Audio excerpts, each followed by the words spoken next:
these amazing people talk about this thing that is beginning to even affect the pinball world. So here we're going to be talking about AI in pinball art. But first, I'd like to introduce the panel here. To my left, I have Colin Alsheimer, founder and chief editor of The Kineticist and a producer showrunner of the Twippy Awards. Everybody for Colin.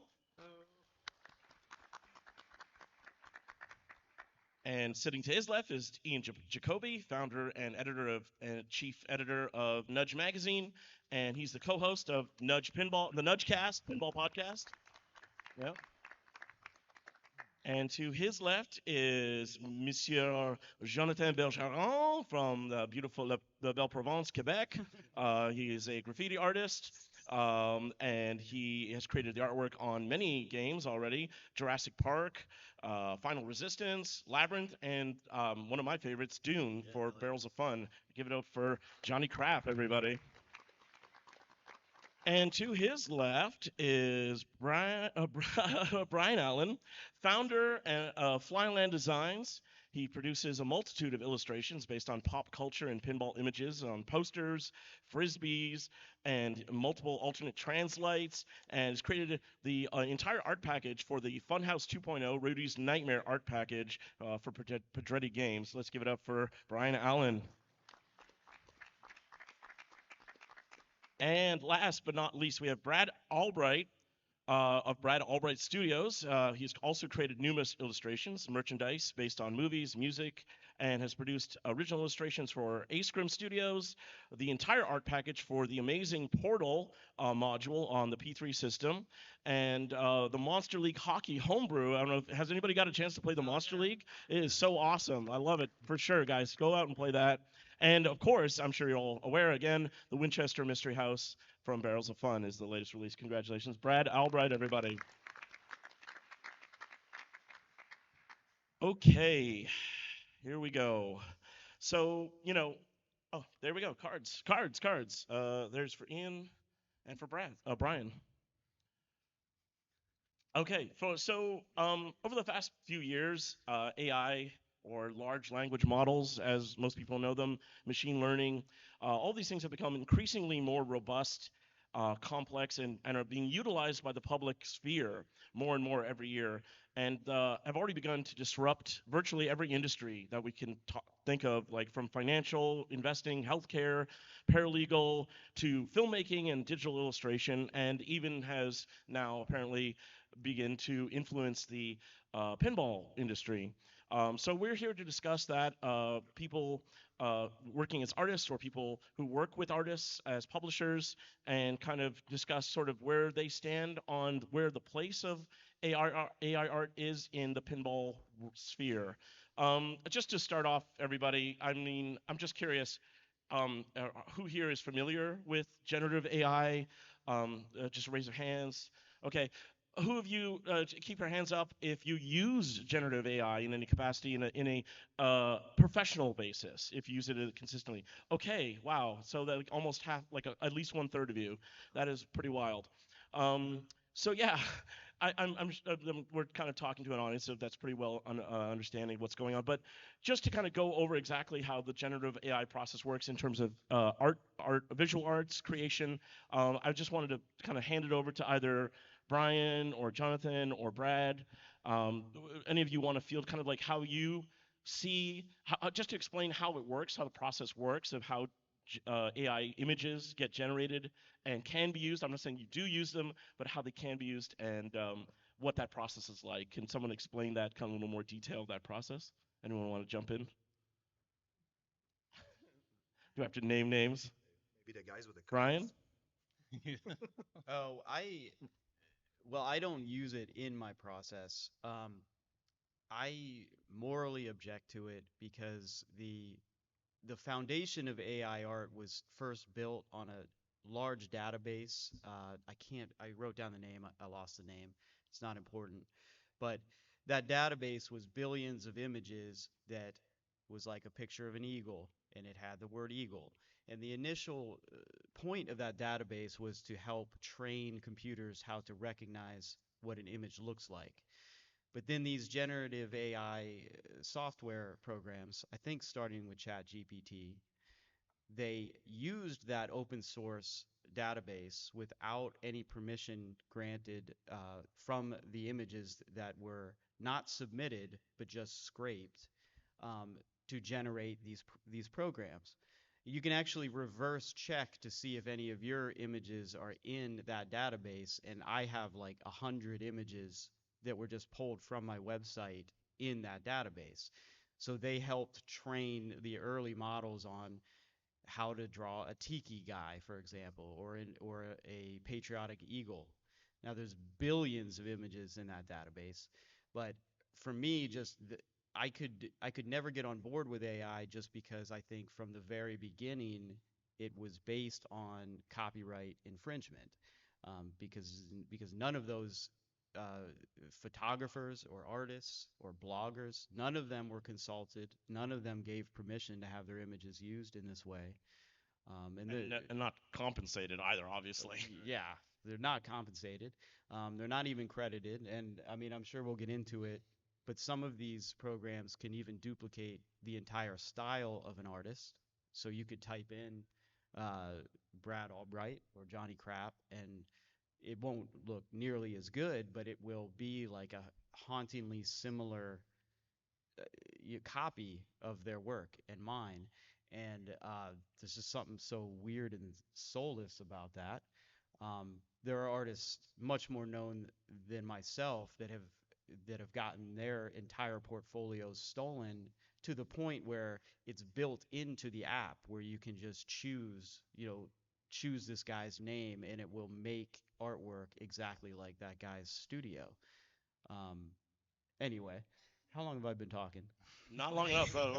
We're here to hear you guys and your I, professional opinions. I Oh, did Ian, do you just want to jump in? Sure. well, I just wanted to say, well, first of all, Joe, shut up.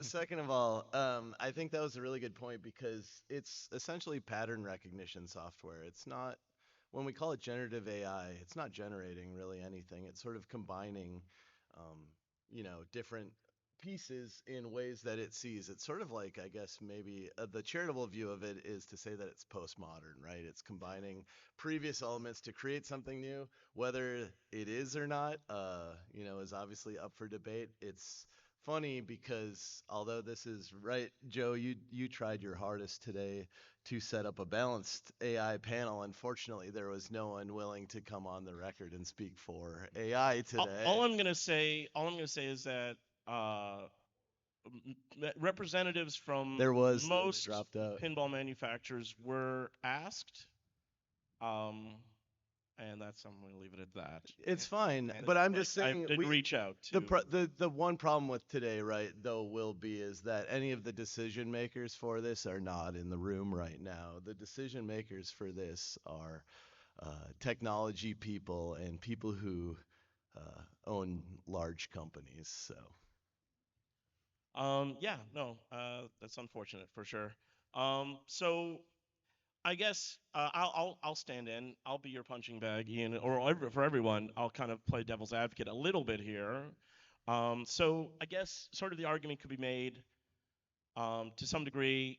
As much as we love pinball art as being a handmade, art piece in its own, it is undeniable that pinball is a commercial product. It's a commercial piece of art, and we've had instances in the past where, like even going back as far as the 60s, where, the stencil work on the side art of a pinball machine, that's not art. I mean that's not art with a capital A. That's craft, right? That is just somebody, a factory worker, taking a pre-created stencil, spray painting it, and then moving on to the next game down the line. Yeah, but it And was then it was designed by someone. it was definitely designed Yeah, by someone, sure, but it is reproduced much like, like Andy Warhol, I guess you could say, like in a way, no for a no one mass. thinks Andy Warhol makes art.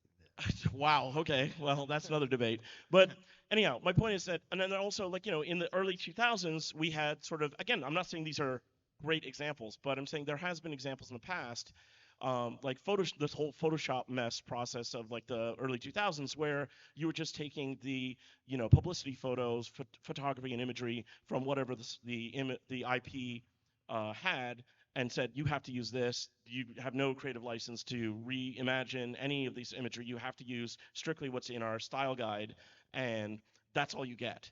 and that's all they had, and that's they didn't really fight. And I think people like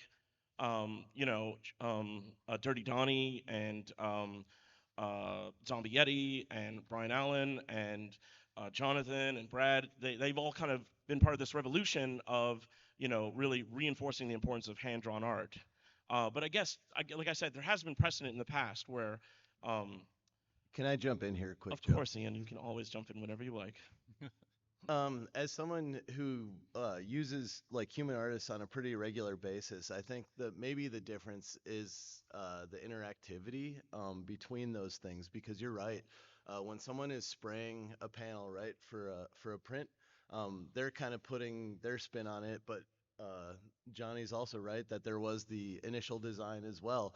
And so, really, the beautiful part about Nudge for me is that I'm not um, this isn't 100% me. It's not even close. It's maybe like 10 or 15% me and like a lot everyone else. And so like I will commission an artist. I'll ask them for their take on something. I'll give it to them, sort of like an AI prompt, I guess. But the difference is that that person has their own perspective that they're bringing instantly to it. They're bringing like everything that's ever happened to them. To really just like simply explain art for me and like the process and why it's important to me is like I've thought a lot about this in my life is like artists are just people who it's like life happens to them. They're like traumatized, like, shit goes sideways and then Public their brain speaking. yeah, and their brains are messed up, right? It's like normal people, they just like go to therapy or they have families or like whatever. They drink a lot. He's Um, not wrong. yeah, but like artists are freaks, and it kind of like goes into this kaleidoscope chamber, and then they're like, blah, and then like out barfs like pinball art or music Yeah, or any creative outlet. or Yeah. poems. And then the really important part of that, right? So they're like kind of putting it out there, but the really important part is there's an audience. And so there's like this inherent, like really beautiful human connection between the person who created the art and this like intensely personal thing. And they're like really taking a risk and putting it out there into the world. And then another person sees it. And this can be commercial, it can be personal, both, I think. I think it would be like false to assume that because it's commercial, there isn't that intrinsic element to it because there's a reason that people become artists, commercial artists. But when you then connect to that art, there's this like human experience, right? It's like I'm feeling almost what you felt, but I'm also feeling what I feel, and like sort of the response to that is like why this stuff is important and why it's cool. And that's on like a really fundamental art level, I think, like across the board. So even though you're right, I think those tools are used, and that's a good thing to bring up. I think those are technological advances that have made maybe reproduction better. But I think what's different is like the ping ponging of reproduction versus quote unquote generative AI is it's really different to me. And I don't think like AI is in a box. It doesn't experience life, right? Yeah, It like doesn't. Certainly not. Brad, we were talking about this yesterday. I wanted you to give your kind of take Yeah. on it that we were discussing yesterday about your, um, your view is that, AI strips you as an artist of that journey, of the Yeah. making mistakes. Can you kind of explain a little bit about Yeah, that yeah. process and how you personally deal with that? I was gonna, yeah, speak to that and what Ian was just saying. I'm an artist because I love the process of getting there, and it's different for me every time. I don't have a formula, much to my discontent. I would love to have a consistent thing that I can just get better at over and over and churn out work, and I can't because I've come to terms with the fact that every new project I'm trying to find the thing that's right for that, and I have to teach myself new skills and tricks for those, and that's the thing that's been consistent for me. Like I'm 42 and I've gone through lots of art school, graduate school, personal work, client work. The thing that's consistent is that I like almost to a masochistic degree. I like the process, and it's not about spitting out an image at the end and using a program to just pump out the image from a prompt. It has nothing to do with why I'm in this. The thing that's a little scary to me is that I don't know if the customer or the client or the audience can see the difference. I don't know if they care. I don't know if they would change their mind if they found out that it wasn't through this human process, but that's why I'm involved in it that way. Is there Um, is there a point when you feel like AI can be used as a tool in your process, just like any so other Is it tool you might yeah, an leverage? iterative kind of process, like yeah, to help you so sketch. There's again that argument that like if a client comes to you and says, "Look, I can't draw, and I want it to be like a dragon playing a pinball machine. I don't know how to draw that, and I got this image that I spit into an AI LLM, yeah, and this is like here, take this, and it's not perfect, but I want you to give it the Brad Albright treatment. What do you think of that? What do you guys think of that sure. kind of process between the client as a product, like a commercial work for hire thing? Um, well, I had a couple like different thoughts happening at one time. Um, I have had a client, one that I can think of, where he presented me with some stuff that he pumped out of an AI thing. It's been a couple years, so I forget what the specifics were. And it definitely helped to narrow the scope of the work. Like the final product had nothing to do with what he had shown me, but it definitely helped me to understand what it was that spoke to him. And sometimes that is a challenge between a client and the artist, is the communication and finding what it is that the client is looking for. So that's an interesting point. Um, I'm generally pretty diplomatic, and I like to play devil's advocate.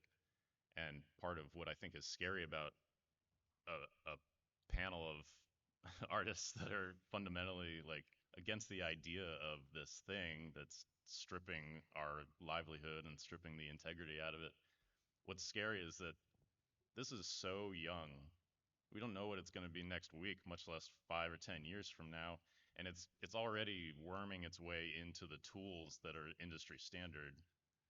And at some point, I feel like we're all going to feel like hypocrites about it. But the question is, can we use it in a way that feels ethical to us through the process, that isn't using stolen data, that isn't lazy, that isn't like redundant amongst the people using that same tool?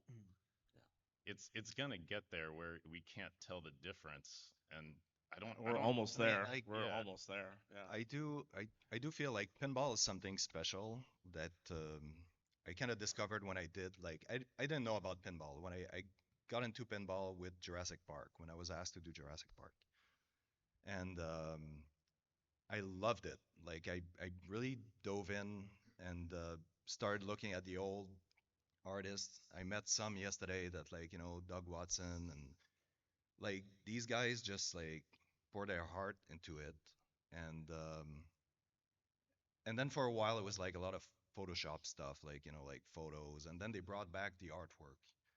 Um, I think it made pinball special again, like more like like there's mistakes. Like I remember when Jurassic Park came out, apparently I fixed Nedry's fingers.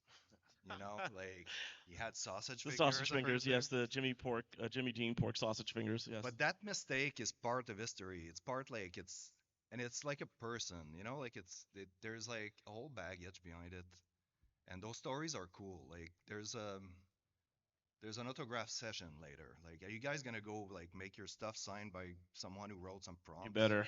Yeah. Like, it's just like I just find it ridicule. Like it's such a niche, beautiful thing, pinball, and like it's special. And I think like most of you here care about that.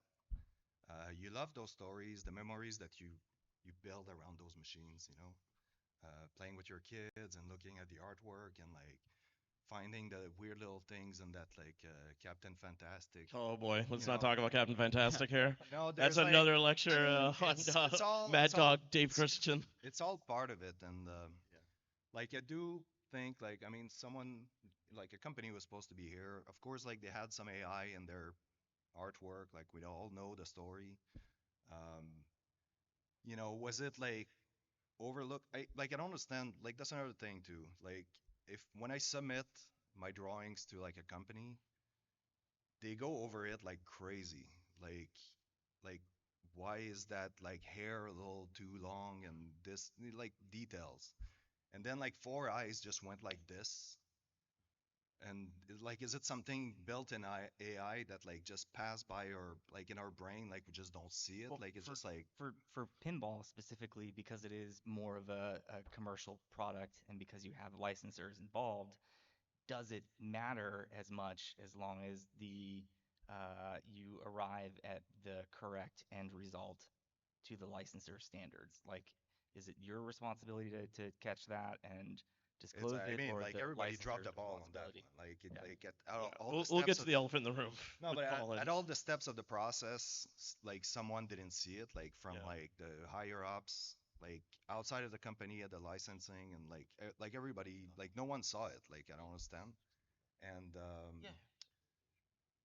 It's worth. was it like on the part that like someone didn't say that they were using it too? Like there's like, I'm not throwing blames at anyone. I'm just saying like that was kind of like an awakening for everybody. Like it's a way to like start the conversation and like make it move forward and try to protect what we have that's special here. Like we're like a couple of us are artists here. There's another one that was supposed to be here, like he kind of bailed out. There's a few actually. Um, But no, Well, let's talk Colin. Colin was kind of in the center of that sort of controversy. We'll talk about the elephant in the room with JJP's Harry Potter release. Colin, you're one of the main investigative journalist bodies going into the Bumpergeist controversy, pointing out certain inaccuracies, let's put it that way, Sure. AI hallucinations. Go into your process of uncovering that through the Tilt forums. Yeah, it was pretty interesting. I follow a lot of the sort of AI industry development in other industries, and I think at the time I had put out a poll in TWIP in like 2024, just sort of asking, who the first manufacturer would be to incorporate generative AI into a commercial release, because the video game industry was sort of going through some of those same discussions, I think, with Steam and some other players around generative AI disclosures in their product. And so it was only kind of a matter of time before that made its way to pinball. So I was kind of looking for it when it happened. I didn't notice the first time I saw the Harry Potter art package, but one of our contributors, Noah Crable, found the thread on Tilt Forums from Bumper Guys, sort of exposing all of the flaws or inaccuracies or whatever you want to call it in the art package. And I was like, oh, this is interesting. This is going to be kind of a big discussion topic for the industry because it's the first kind of major time it's been done, or at least anyone has noticed. So the process was just sort of reaching out to Bumper Guys, asking that person a bunch of questions to sort of kind of validate that they had some authority, that they kind of knew what they were talking about. And then after that, it was about reaching out to working artists in the industry and sort of getting their opinion and their take. Reaching out to people who worked with Jersey Jack to get their opinion and their comment, and just try to tell kind of a What did they comprehensive say? story. Well, it was hard to get a hold of them at first. I eventually got hold of Jack Guarneri. To his credit, what was defense, he was traveling when I got a hold of him. So when I asked him if there was generative AI use in Harry Potter, he said no, unequivocally not. It's a hand-drawn product, whatever.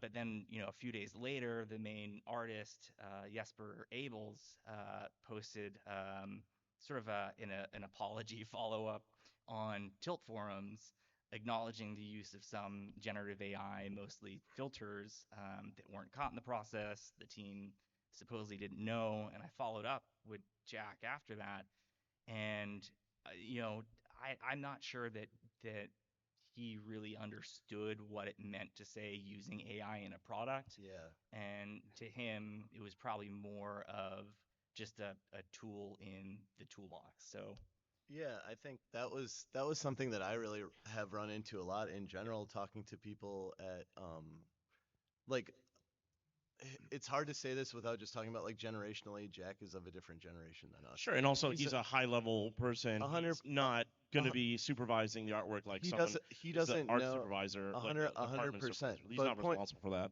Yeah. Shut up. The but I don't think he can't be like you couldn't ask him then about another tool Yeah. in Adobe, Right. the Adobe suite, and he would equivocally say we did use this or didn't use this. So there's obviously something else kind of going on there when he's making that response right away, right? He knows that there is something kind of happening there beyond it. So I would just point that out as well. Yeah, And I mean his point too was that for the design process, their designers use SolidWorks, which has AI baked into that program, so it's sort of a part of other components in the process too. But I think I'd like to get to that more point. Like, Brian, you use Photoshop all the time for your work, right? Yeah. You use Well, filters. yeah. You like create filters, lines, all kinds of stuff that you generate yourself. How, if I were to again play devil's advocate, how would you delineate the difference between, oh well, this person just takes a photograph and throws a filter on it, and they call it, original art. How is Well, that different from AI generative art or your process? How would you make those distinctions? well, I do not use filters. Oh, I sorry. yeah, I use I thought you made your own. I thought you made your own like brushes and oh, I do make my okay. own brushes, That's but Okay. different. I have Brushes. I meant to say brushes. I have a digital pen, and I think Yeah, we all all work three of like us. this. Wacom. It is a tablet, digital tablet. You draw, and it is just like drawing on paper. The Yeah, we advantage used is you have an undo button, and you can keep things in yeah. layers. But when So tailored. sometimes people ask me, do you draw traditionally or do you draw digitally? And I usually just say both, because honestly, it is the same movement, it's the same amount of time. The filter question is interesting because, and this is not an attack on that artist with Jersey Jack, because I'm There's not several artists, a lot of artists I'm do not that. familiar with his artwork, but a lot of that hyper realistic photo real like movie poster imagery, those start just as photographs that people apply Photoshop filters to. So I can understand that if you're a graphic designer who that's your whole line of work is taking photos from the movie, polishing them up, the next jump for them, it could seem perfectly natural to just run through an AI filter. But that's not what the three of us do. And I know the three of us also work in the music industry creating silkscreen posters for bands. That's an industry where occasionally AI has slipped into it, and it's an enormous backlash because those people expect like a handmade product. That's the point of it because it's a collector's item. It's signed and numbered. Even the silkscreen process of making it, even after the artwork is done, is like a handmade process that has errors sometimes. It would be much cheaper to just run it through an offset printer, but that's not the point. So I do think with pinball, there's an opportunity to like hold fast and demand a handmade product in the same exact way. Um, but just circling back to you asked me about Photoshop filters and what's the difference. Um, there's not a huge difference because some of these AI filters are really just more advanced Photoshop filters, and they're going to be built in there. They already are, yeah, pretty much. What personally I think I'm more impressed with these guys in the hand drawing because you have the opportunity to inject a style and a voice into that kind of work. Where uh, Drew Struzan, a famous artist you're all familiar with who just passed, his posters are just legendary, and they will hold up the test of time really because they were very accurate and photorealistic, but he had this amazing hand drawn style, that's unmatched. Then in the probably 2000s, all movie posters became the same. It was just the floating heads, right? It's just the Photoshop floating heads, and people like Drew Struzan was unfortunately kind of pushed aside. Um, I see some comparisons there because AI, you were mentioning, Brad, like I've also had some clients who have come to me with an AI image and said, here's my idea. I want you to draw this. Um, what happens there, and this is happening a lot, unfortunately, but what happens there is it's boxes me in because what I used to do is I would draw like three different sketches. I would sit and I'd come up with some ideas and we could really explore and come up with some happy accidents that Yeah. things that the client didn't think of. Because that's not the client's job. The client is hiring us because they can't think visually. That's our job. Um, and so I'm worried that every time this new client or even clients I used to work with for years and years, now they have the idea sort of generated for them, and the creativity is just going to bleed out of it, Y- and You it's know, going to feel soulless. Yeah, sorry. I just want to say too, in a way, AI is limiting in that way because let's say Kurt Vonnegut didn't exist and we didn't have his books. What do I write into an AI to get a Kurt Vonnegut book? You know, what do I write? I don't know. I'm limited by my imagination and my experiences. Part of the beauty of art is that I'm getting this thing generated by someone else. And when you pay, like, let's say commercial art, so we have Johnny Crap here and we have me. You know, I can draw a picture for you and he can draw a picture for you. Which one are you going to pay for? You're going to pay for his. I guess you're paying for the Fine. product, but ultimately what you're paying for is the years of experience and perspective that Yeah, and he's like bringing to the project. it's al- It's not about an end. it's also like each artist is gonna make his own mistakes, like trial and errors, like over years to develop a style, a skill set to like be able to do certain jobs, even if it's commercial. You know, like I work with Photoshop because like it's an industry standard. It's I use nothing in it. Like I just draw and paint in Photoshop like I would do like on Any other on an regular illustration classical board with medium. acrylic paint Yeah. or oil like ink and on paper. That's like if it was just for me, like all of you would be forced to just buy from now on like hand painted One off. like you know Hey, like those golden years buy some art. like Buy a original art. barbarian on a unicorn kind That's of still stuff. available. You can still Like, buy his original art, by the way. So there you go. but Brad, you wanted to say yeah, something as well. You wanted to Yeah, jump in. it's jumping back a moment, and Yep. I think it might be helpful to delineate something. The stark difference between a client giving you one image and saying draw this, and having a client give you a range of things that might have included an AI generated thing, indicating tone, indicating The direction. general Yeah. direction, like the kind of perspective that speaks to them, that sort of thing. Those are two very different ways of presenting to an artist where absolutely you would feel boxed in, and that would feel gross being asked to just trace over a thing that was built on Right. stolen imagery And also, versus yeah, it's also kind of terrifying in the sort of feedback loop of creativity that this AI art generated becomes the basis of future AI art, and it's like vomiting and then eating your vomit and then throwing that up that vomit and eating that again and just regurgitating Yeah. and ingesting it again. there's a So there's that there's also terrifying future. like my thing too is like I could go a client could come to me and say, can you do a Frenchie pinball machine? And I probably could do it with AI, but I don't want to do that. There's like a Frenchie, you know, Yeah. like so there's only one.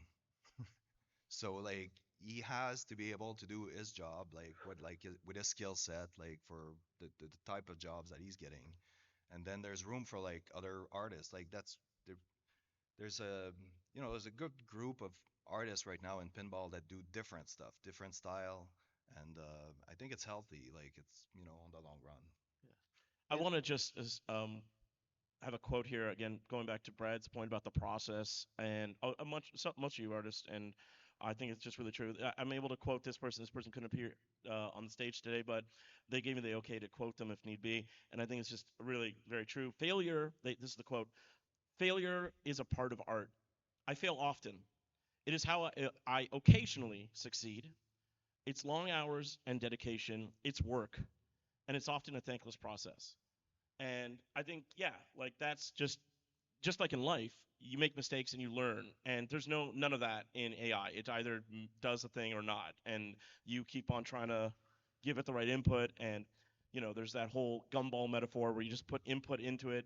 You don't see how the gumball machine really works, and the gumball comes out. If it's the wrong color gumball, whatever, so you guys like, no, no, no, more input, more input.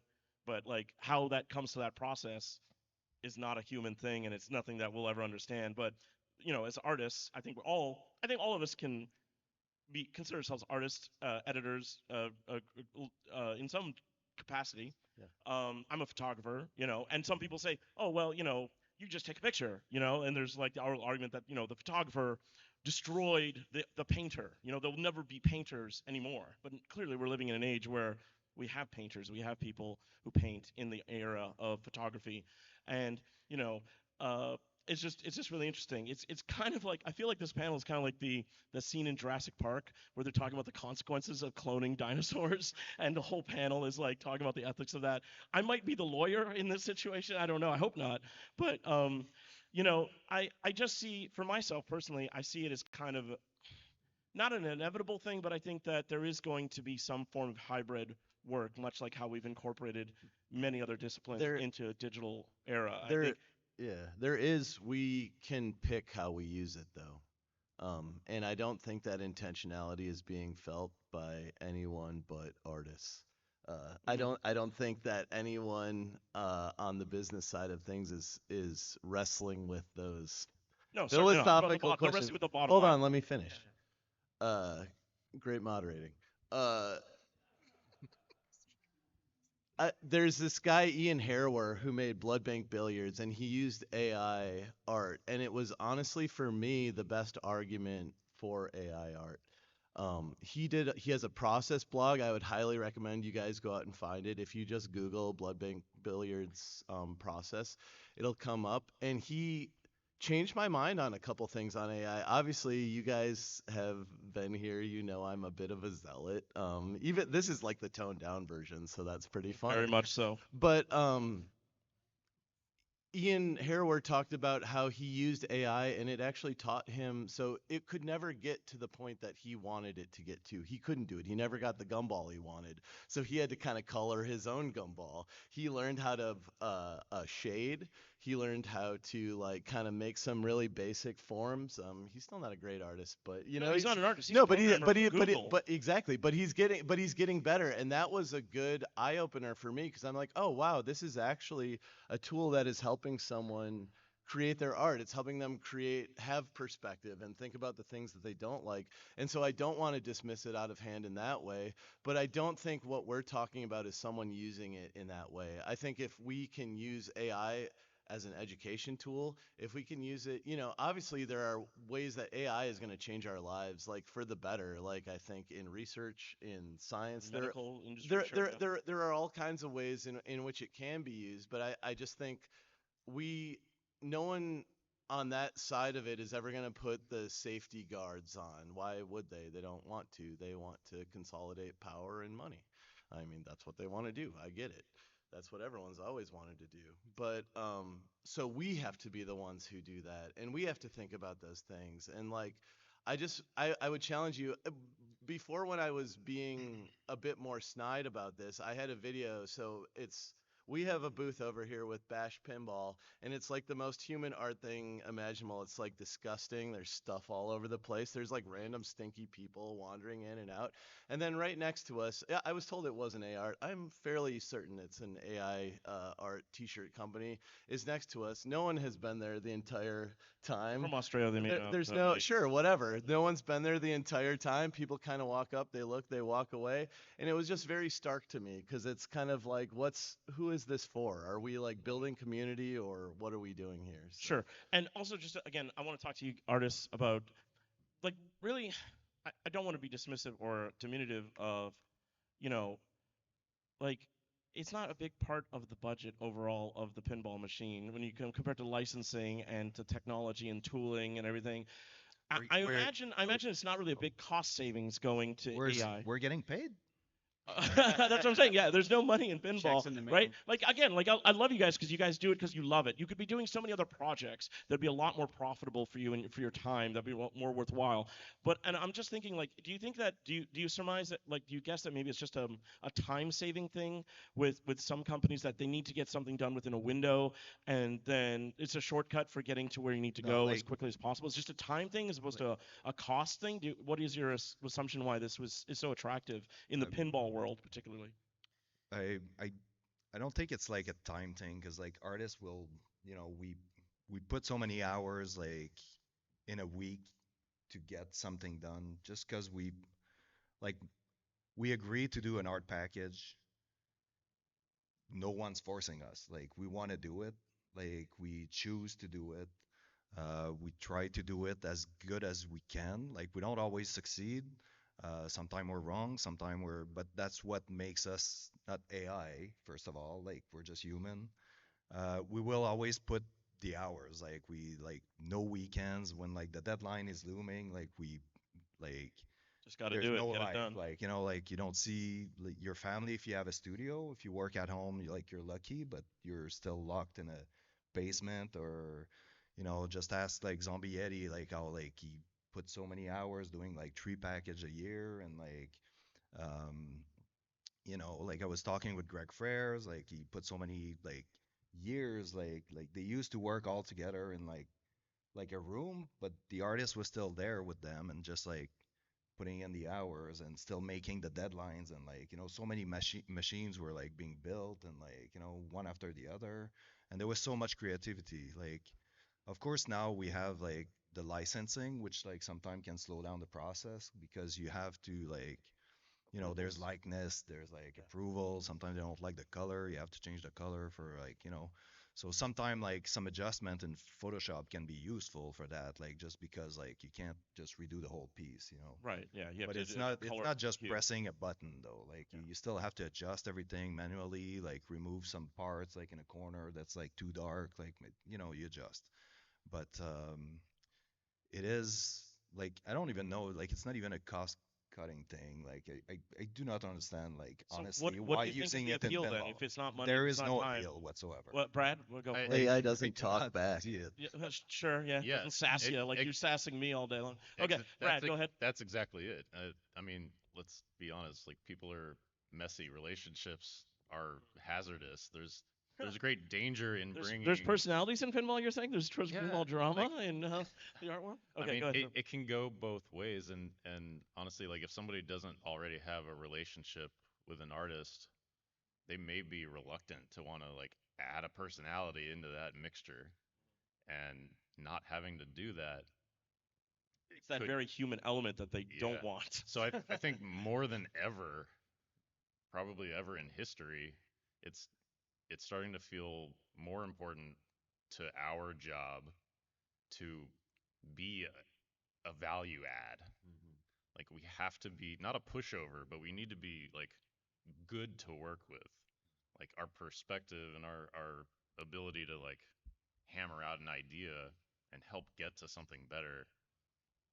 It's not about just like I'm gonna put the Brad Albright filter on this thing for you. It's not about that at all. It's trying to work together to find what's best for the project, what's best for the license, Yeah. and that was another point I was gonna make is that like in these situations with commercial art, you really live and die by the licensor, and like that can be a huge problem in a lot of ways. And at first, when this Harry Potter thing happened, I reserved my judgment because I wondered how much of that was fed from the licensor.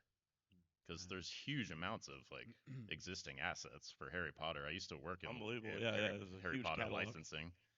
I know that there's all sorts of stuff that a licensee can receive from the licensor, and they may or may not let you change those things.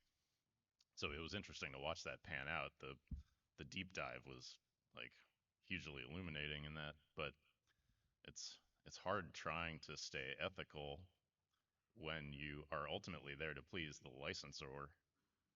It's a give and Um, take process, though, right? It's you don't want to compromise your vision, but you also need to please the client at the end of the day. Any commercial artist has to struggle with that, right? A photographer, a painter, a sculptor, anything, an architect, right? I think that yeah, it's been a part of the conflict between the commerce aspect and art aspect that's been since the very beginning. Just before we open it up to the audience here for questions, anything else? Any other kind of statements or points you guys want to make? Anyone want to jump in? I think using AI to cure cancer is a thing, you know, but just leave us That'd be alone. nice. Like, That'd be just, nice. I'm for Start that. start with I'm for that. cancer and then Alzheimer's. do Brad's I just art like after that. drawing. Yeah. I like drawing, you know, like I I want to do it.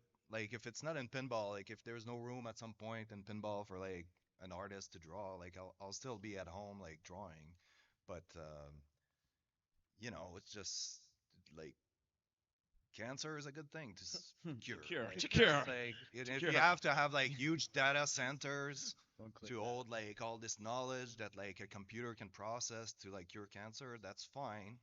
But like adding to the climate crisis with like huge data center that use like Right. a The whole city environmental impact worth of that. of Yeah. energy just to cool off, Yeah. like it's Fresh just, water. Yeah. you know, like don't tell me not to drive my car like if you're doing that, you know, like anyway. So That's a whole ethical can of yeah. worms, So back to environmental pinball, like impact. please, you know, support your artists. I have a Absolutely. I have a really brief. Buy original pinball or just any art. But try to buy some Yeah, pinball art today. we also From sell these, art they on are the selling side. art here at the Yeah, show. you know, like Nudge Magazine 5 is here. I don't know if you've got anything for sale here, Jonathan, but buy everything helps. buy Dune, buy Dune, and There's some uh, Dune left. yeah, you definitely they have lots of stuff available here at the show to purchase. So buy some handmade art, whether it's pinball art or whatever. It'll make you feel better. Trust me, it's a great conversation piece, and when you wake up in the morning, you see it, you'll feel good. Anything else that you guys want to? I had a brief originally. So I guess I'm an artist as well. I'm not a visual You're an artist. artist. You're an I'm editor. I'm a writer. I'm a photographer. I've Yeah. made films. And so they did say, right, like AI is a tool, and artists use the tools that they're given. And unfortunately for us, we did have Jack Winari on this panel originally, but he did drop out. And so for me, with the tools that I was given, I did upload all of Jack's talk that I could find on Sure. AI We're doing art this, huh? and Okay. a couple other interviews with him, and I put it into ChatGPT, and then I gave him an Elmer Fudd accent, and then I debated him. And I was gonna read some of it today, but it feels a little. You can put in Nudge Magazine 6. It feels gross. But if any of you want to read some of it, just hit me up after the show, and I'll even do the voice for you. I practiced it a long time, so. He has been practicing all day long, all night, and all day for But weeks. I only did that because I thought it was really funny. Comedy, yeah, comedy's important. Yeah. I understand. I understand. Anything else, guys, before we open it up to the floor? This is a bit of an aside, but Sure. I really wanted to try to find a way to wedge this in here. It's like Go ahead. Go ahead. we're essentially talking about printed art here, but there's huge teams on these games that are working tirelessly, and they have zero name recognition. People don't know who's doing the user interface and the animation and the 3D modeling that goes on the display.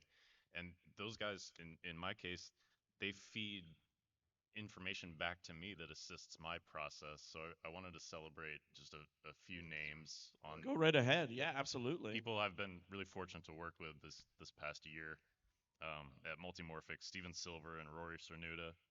And I asked Steven to be on the panel as well, by the way. I asked Ian Heroward to be on the panel. He couldn't make it for. Let him finish his thing. Sorry, go ahead. Jesus Sorry. Christ. But yeah, go ahead. Go ahead. I'm just saying. Sorry.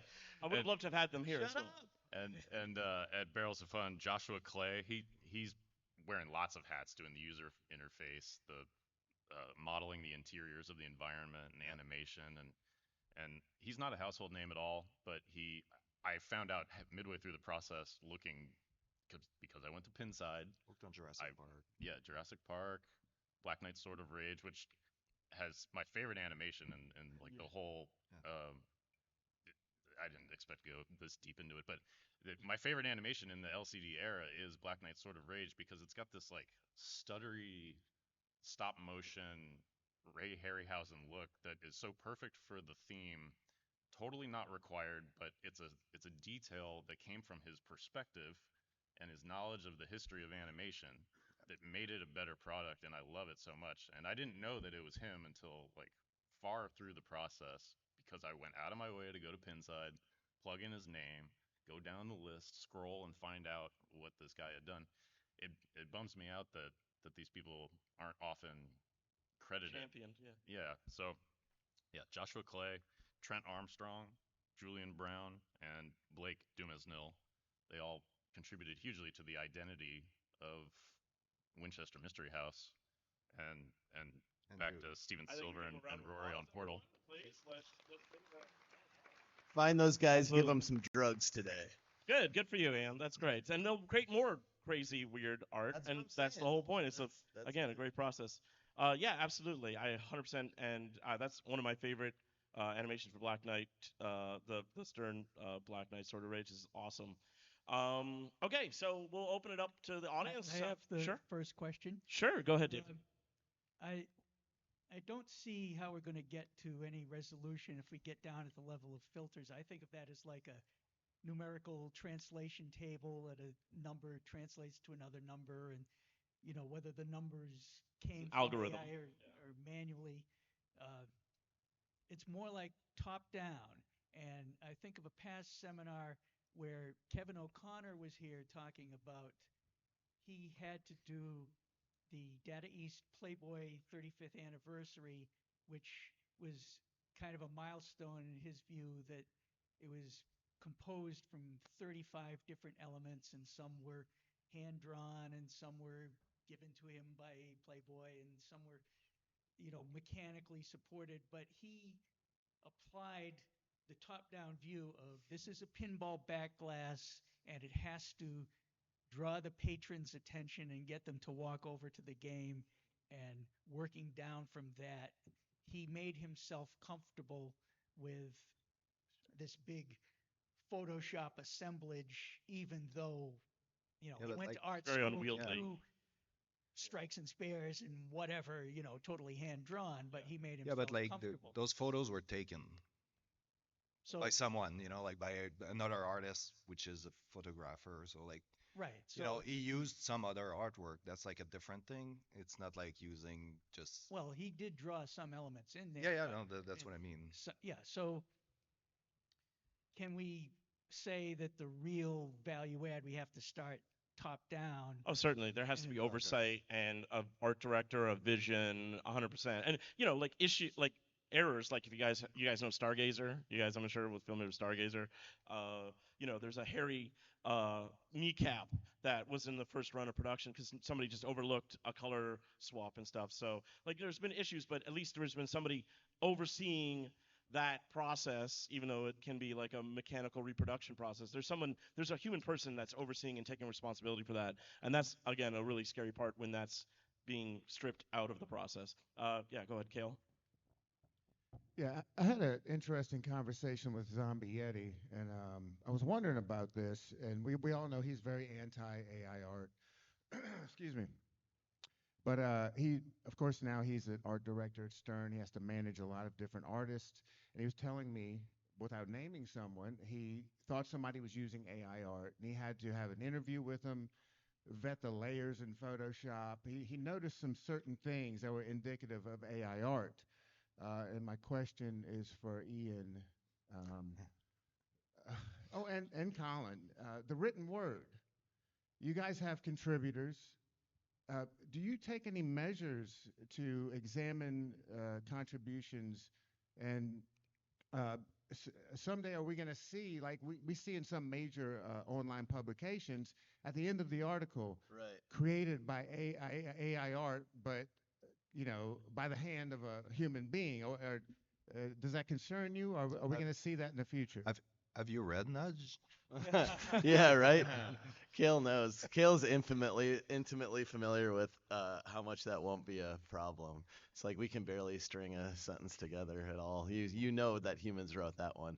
I am worried about it. I guess yeah, you're right, dude. Like we get a lot of contributors. Like I'm really proud of the fact that Nudge is the first spot for like a lot of people's art and writing. I think that's really cool. And I think usually though the people who find us are ones like that kind of stuff strikes me as like, oh, I want to be a writer. I want people to know I'm a writer. So I'm going to like write into Chat GPT, like write an article and then I'll send it out. But I feel like most people with Nudge don't really feel that way. They want to like be part of the community and they want to like um have connection to everyone else, you know? Like you guys have Electric Bat. Like people go there for the connection of it. And I think like if you were using Chat GPT or something, like you it will fool me someday. Like it just will. Like all of it will, but um your heart won't fool me, you know? And so like I think if you want to work with Nudge, if you're going to, and I encourage anyone, like if you guys want to, if you have an article you want to write or pictures or anything, like please come talk to me. But I think people just do it for the connection because you know, dude, like no one's getting money, like very much money from me or really any money. Like you've done great work in issue one, and like yeah, you're not a millionaire from it, you know. So uh, I think people do it because they love it and they have to. So I'm worried more about it in like the places where they probably make a lot of money. But from my perspective, I'm not too worried about it because I just like know the people sending stuff in. Hey, Neil has a question. Hello, I'm Neil here. Neil McRae. Hey, Neil. I consolidate money and power. Um, so We know. yeah, so I build AI platforms. In fact, I've built the fastest AI platform on the planet, and I'm super proud of it. The thing and the thing about AI is though is the noise to signal ratio is kind of way off. I'll also point out I own two Jurassic Parks. Every single Williams game has got Brian's art in it that I own, and I've bought a Winchester because of the art that you guys create. And I think the one thing that most people don't realize about AI, if you are very good at what you do, AI will never ever touch you. It will never beat you, right? It can't because the way it Why? works. It can't because the way it works is based on the patterns. And an artist or someone who's good at their game is always learning new patterns that AI then has to learn. And I see this every day. Every single day we see Yeah, this. but AI Well, AI is gonna teach itself at some point. Bro, what if That's you're the that's best acoustic guitar player in the world and there's 18 million like drum beats run by computers going at like 800 million decibels? No one's gonna hear the guitar solo, dog. Like, Yeah, I mean that might be true, but the point I wanted to get to is what I think pinball is very safe from AIR because the customer base who buys pinball appreciates the art. It's one of the most important things. yeah, for And the first 2 weeks. no. I Like disagree. I disagree. So I run the biggest pinball club with Martin in Europe, right? We have 74 games in there. We have people who come in and just take pictures of the games, right? Why is that? It's because of the art, right? And I think that pinball is a very specific thing where art is as important as the path of the ball. I yeah, that, genuinely believe that. I'm not an art guy, by the way. I'm a play. no, I'll buy a game if they're all white and you could just play them. That would be fine with me. But I recognize the kind of the whole picture of this and yeah, I art agree provides with you, very and important that's art. why we're up here, like just to make sure, because like it was used this year, you know. It's been used for a lot more. I mean, Adobe have been doing stuff with generative AI longer than most people realize, right? I mean, that is the reality. Their fill has been taken out of generative AI for a very long Yeah, I time. don't know how Photoshop works, so like The point that Brad made is really I important do. point, which is the tools you're using are changing almost constantly in terms of how they're used. So I think and I'm not what's the here. question? My question is actually, I don't really have a question. My question is that We know. the market, the market will, the market. Sorry, I consolidate money and power. The market will decide ultimately. I personally believe pinball's got nothing to worry about. Can we use? Is there certain things in AI we can use to make pinball more accessible? 100%. Simulation of playfields, simulation of audio, There's many things we can do and use it without taking away that creative part. And what my challenge is to be open to that possibility. I think Neil's got a good point where just if you have a distinctive voice, um, you will stand out in anything, right? Well, Like, there's a lot of mediocrity out there in general, whether it's AI generated or human generated. Yeah, if but I could, even that mediocrity, like, sorry, I'm French. Like, it's special. Like, you know, there's some of that. Like, I walk around and I see some of that, like on like other games or like sometimes my game, but I see like stuff that's like not good, but it's special. Yeah. Like, it makes that It's one, unique, sure, sure, and it's yeah. not good for me. Like, Right. like I have my own opinion could I? Well, it's like when you get and so taste, so and I'm a huge Thunderbirds fan, Jeff. I kind of regret talking to you about this yesterday I because know, like sorry, you look like you prepared. I do this every day, so I know I it. know. I'm very confident about it. So I've been yelling at him all week. Don't worry yeah, about it. and look, some of us will never agree on this. That's fine. The early days of the internet, when we were building the internet, a company called Walnut Creek. Does anyone remember those guys? Walnut Creek CD-ROM.com. They would hoover up public domain software that other people had created and sell it. And I actually helped run one of the cases to fix that in copyright law. And I think this is another one of those areas where technology and the way the world works kind of goes faster than the ability to catch up. Oh, I that's think always been the those case, issues yeah. will be solved. But also, I'd say I'm a huge Thunderbirds fan, and what staggered me was when the art was approved by the license holder, they approved the art, and it's the worst art you can imagine. To you. No, to anyone. There's no one ever Objectively. said it's good. Oh, I mean, there's Jerry Anderson Yeah. and the Anderson family, they were shocked by it. yeah. If I could, can I just add Yeah, something? yeah, go ahead, Brian. So those are good points. But to your point about as long as we rise to the top, we're always safe from AI. I'm blanking on the name of the studio, but there was a controversy recently where one of the most famous studios in Japan, just do you guys know is it Ghibli? Ghibli? Oh, Yeah, Ghibli, yeah. there was a studio. I mean, just a highly regarded artist and studio, an animation studio. It's a debate kind of between him They and Ghibli. they basically created an AI program that just replicated his style completely. Miyazaki. And yeah, yeah. yeah, thank you. And basically it just swept Facebook and Instagram. Everybody was using this to upload their own photos of their pets, of themselves, to do something that you would have had to have hired that studio to do. And he was at the top. So that is sort of what worries me is that basically, and they're able to do that because he was so prevalent, he had images everywhere.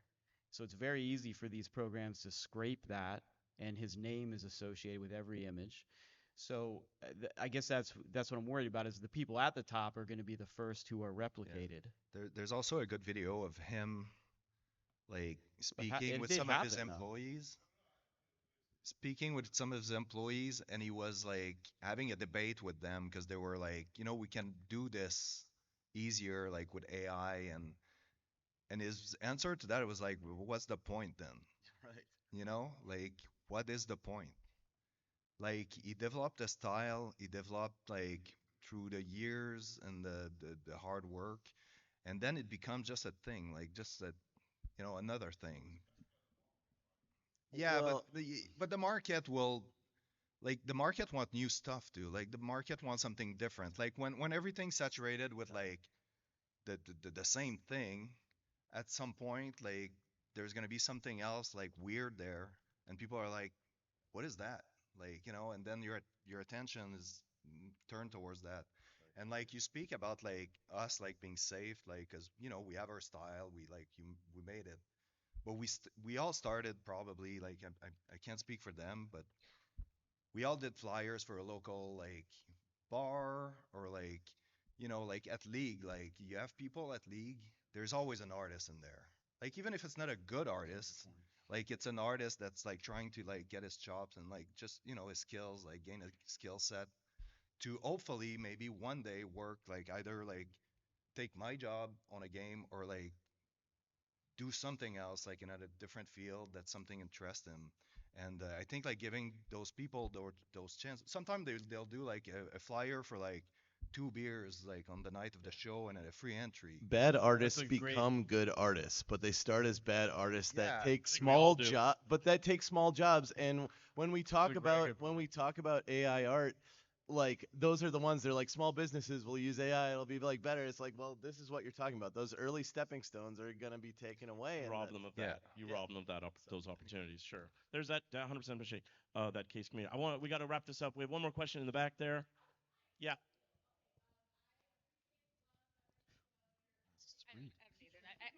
We can hear you fine. We can hear you. Okay, all right. I appreciate everything you guys have to say about your ethics and integrity in art, like 110 million%. I'm wondering, and this is not, I'm not like team AI or anything, but do you see any use cases for AI in other parts of pinball that are not visual? Yes, totally. I mean, why not? For Like sure. debugging code. I don't know, like something that's not an artistic endeavor, something that's just like crunch the numbers. And we have calculators for a reason. I mean, like Yeah, like there's a agree. reason there's a use case for sure in more functional utilitarian uses, sure. But we're again talking about art and the creative process that Yeah, these all guys all go through. We all go through to some degree in life. I think is crucial, and we don't want to rob ourselves of that. I think it would be a real Larry mistake. DeMar said he used AI to help develop thing flips. There's an example. Oh, there you go. Okay, Yeah. there you go. Okay. Cool. One more question? No. Save it. sorry. Ian and Colin, who are apparently in charge of this meeting, are saying no. So you can talk to them about it after the show. Thank you so much for everyone for attending this discussion. Thank you everyone at the panel. Thank you, Joe. participating. Well,